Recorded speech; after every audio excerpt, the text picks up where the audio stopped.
देखकर जवाब दे। ये कितना है? 1245। ये कितना? 1854। ये कितना? 425। ज़रब 2 को 7 से ज़रब दिए तो कितना होता है? 14। तफरीक 35 को 8 से तफरीक 35 में से 8 निकाले तो कितना होता है? 26।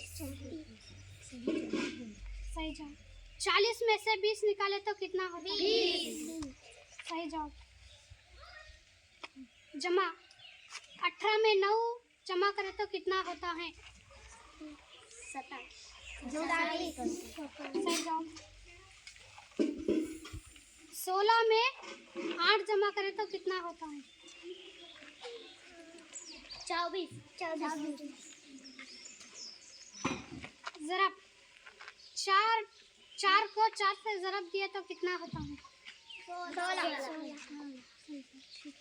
शुक्रिया।